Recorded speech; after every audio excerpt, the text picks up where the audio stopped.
오늘날 전 세계적으로 약 3만 5천 명의 엘비스 프레슬리를 흉내내는 사람들이 있는 것으로 추정됩니다. 하지만 그의 국제적인 명성에도 불구하고 엘비스는 북미 밖으로 나간 적이 없었어요. 미국 밖에서 노래를 한 것을 3번뿐이었는데 캐나다였습니다. 소문에 따르면 그건 엘비스의 매니저 커널 톰 파커 때문이라고 해요. 커널은 미국 시민이 아니었고 적절한 서류 없이 미국에서 살고 있었습니다.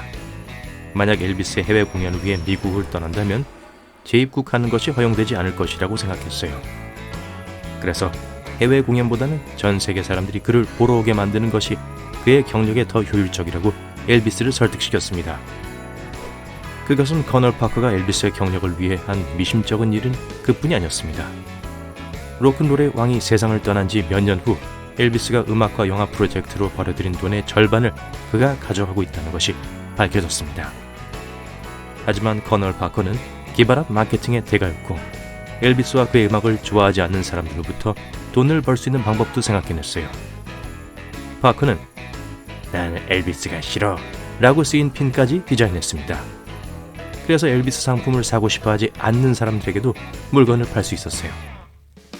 월스트리트 저널은 1957년까지 진 엘비스와 반 엘비스의 모든 상품들이 220억 원 이상으로 추정된다고 보고했습니다. 1935년 1월 8일에 태어난 미래 로큰롤의 왕은 쌍둥이 형제가 있었지만 불행하게도 출생 시 합병증을 극복하지 못했어요. 엘비스의 어머니 글래디스는 더 이상 아이를 낳지 않았고 그녀의 유일한 아들에게 큰 애착을 갖게 되었습니다. 어머니가 돌아가셨을 때 엘비스는 크게 슬퍼했어요. 언론에서 엘비스는 "She was always my best girl" 이라고 언급했습니다. 엘비스 성공은 쉽지 않았는데 19살 때 오디션을 보고 떨어지기도 했어요. 당시 송펠로라고 불리는 가스펠 사중창단에 합류하려고 했지만 거절당했어요. 하지만 엘비스가 자신의 노래를 직접 녹음하게 되면서 일이 잘 풀렸습니다. 그가 녹음한 첫 번째 곡의 제목은 My Happiness였고 1953년에 녹음하는데 $4가 들었어요. 어머니를 위한 선물로 만들었죠. 엘비스의 가족은 레코드 플레이어가 없었기 때문에 엘비스는 친구의 집에 가서 그걸 듣곤 했어요. 이 음반은 2015년에 약 3억 원에 경매되었습니다. 엘비스의 50년대 화려한 외모는 버블검 핑크 블레이저, 크롭탑, 그리고 쿠바 컬러로 구성되었습니다. 하지만 어떤 사람들은 그의 외모에 영감을 준 것이 사실 캡틴 마블 주니어라는 만화책 캐릭터였다고 생각해요. 그의 만화 컬렉션은 여전히 그의 집 다락방에 있습니다. 프레슬리가 인정한 적은 없지만 많은 사람들은 그가 캡틴 마블 주니어의 머리 모양과 구렛나루를 빌렸다고 생각합니다.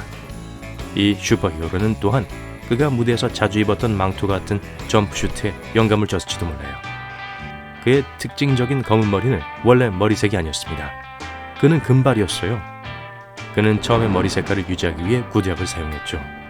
젊고 생기발랄하게 보이기 위해서요. 37세가 되었을 때 구두약을 쓰던 시절보다 더 성공했고 가능한 한 젊어 보이기 위해 외모에 더 많은 투자를 하기 시작했습니다.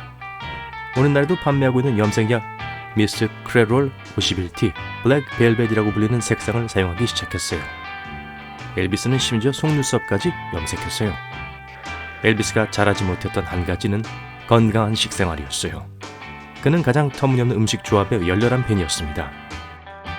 풀스 골드 로프라는 것을 즐겼는데 속을 비워낸 빵 안에 땅콩버터, 젤리 그리고 1파운드의 베이컨을 채워넣은 샌드위치였어요. 유명한 엘비스 샌드위치는 땅콩버터에 대한 그의 애착에서 탄생했고 결국 그의 할머니가 요리책에서 요리법을 공유했습니다. 2 조각의 빵, 땅콩버터, 바나나 조각 그리고 베이컨이 들어있었어요. 뛰어난 음악 경력 외에도 엘비스는 인기 있는 영화배우였습니다. 1956년 러브 미 텐더라는 서부기에 출연하면서 영화 경력을 시작했죠. 러빙 유는 그의 두 번째 영화였어요. 엘비스는 총 31편 이상의 영화에 출연했습니다. 그레이슬랜드라고 불리는 프레슬리의 유명한 멤피스 집은 그가 유명해진 후 처음으로 구입한 집 중 하나였어요. 1957년에 약 1억 원이었고 그가 가수를 시작한 지 1년 후였습니다. 그는 겨우 22살이었어요. 그는 즉시 부모님께 함께 살자고 요청했습니다. 그레이슬랜드는 2006년에 국립역사기념물로 지정됐어요. 또한 백악관 다음으로 미국에서 두 번째로 방문객이 많은 집입니다. 그레이슬랜드로 이사 가자마자 엘비스는 많은 동물을 길렀어요. 개와 말에서부터 당나귀와 같은 좀 더 특이한 애완동물, 그리고 원숭이까지 있었어요. 심지어 구간조가 말을 반복하도록 훈련시켰고 친구들과 어울리는 동안 공연을 하도록 했어요. 그는 자동차의 광팬이기도 했습니다. 1955년에 그는 55년식 플리트우드 시리즈 60 캐딜락을 구입해서 어머니에게 선물했어요. 문제는 어머니가 운전면허증이 없어서 그가 어머니를 모시고 다녔다는 거예요. 이 독특한 분홍색 캐딜락은 오늘날에도 그레이슬랜드에서 볼 수 있습니다. 평생 동안 그는 100대 이상의 캐딜락을 구입했지만 대부분은 가족과 친구들을 위한 선물이었어요. 놀라운 보컬에도 불구하고 엘비스 프레슬리는 직접 노래를 작곡하지 않았습니다. 그의 가수 경력 동안 엘비스는 그의 노래를 작곡한 임무를 맡은 3개의 다른 음반사와 계약을 맺었어요. 하지만 그가 공연한 몇몇 곡들에 대해 공동 작곡 크레딧을 받았습니다. 노래에 관한 한 엘비스는 그의 일생 동안 많은 기록을 세운 선구자였습니다.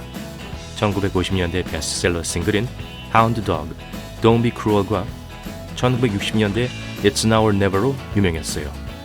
그의 데뷔 앨범은 또한 미국 빌보드 차트의 정상에 오른 최초의 로큰롤 앨범이었습니다. 이 음반은 1956년에 1위를 차지하며 무려 10주 동안 정상을 지킨 후에 이 장르의 첫 밀리언셀러 음반이 됐어요. 그는 한때 노래 한 곡 없는 앨범을 발매하기도 했습니다. Having Fun with Elvis on Stage 라고 불렸고 1974년에 나왔어요. 이상하게도 말만 담겨 있었어요. 그 앨범은 엘비스가 라이브 쇼 동안 노래사에 했던 작은 이야기들을 담고 있었어요. 분명히 비평가들은 좋아하지 않았고 어떤 사람들은 들을 수 없을 정도라고 혹평을 했습니다. 엘비스는 매우 관대한 것으로 알려져 있습니다. 한 번은 마이애미 비치에서 쇼를 하는 동안 헬리콥터 착륙장에서 리무진이 그를 태우기로 되어 있었어요. 그는 리무진 운전사와 좋은 대화를 나눴고 그에게 그 리무진을 소유하고 있는지 물었어요. 운전사는 리무진이 그의 소유가 아니라 자신은 회사를 위해 일한다고 했어요. 그래서 엘비스는 그들이 타고 있던 리무진을 그 운전사에게 사주기로 했습니다. 그의 유명한 춤 동작은 계산된 것이 아닙니다. 그는 신경이 날카로웠어요. 사람들은 그가 첫 공연을 할 때 너무 긴장해서 다리가 계속 떨렸던 것을 기억합니다. 말할 필요도 없이 청중들, 특히 여성들은 그의 춤에 열광했고 그래서 그 동작을 루틴에 포함시키기로 했어요. 엘비스는 텔레비전 보는 것을 너무 좋아해서 동시에 3개의 다른 텔레비전을 틀어놓곤 했어요. 그는 아래층 미디어룸에 각각의 뉴스 프로그램이 동시에 재생되는 다른 세트를 설치했습니다. 그가 싫어하는 배우는 로버트 굴렛이 출연하지 않는 한 모든 TV를 켜두었어요. 엘비스는 굴렛을 너무 싫어해서 텔레비전의 손잡이를 사용해서 끄는 대신에 TV를 완전히 박살내고 새 TV로 교체했습니다. 아무도 엘비스가 굴렛과 무슨 문제가 있었는지 정말로 알지 못하지만 둘은 한때 친구였다고 해요.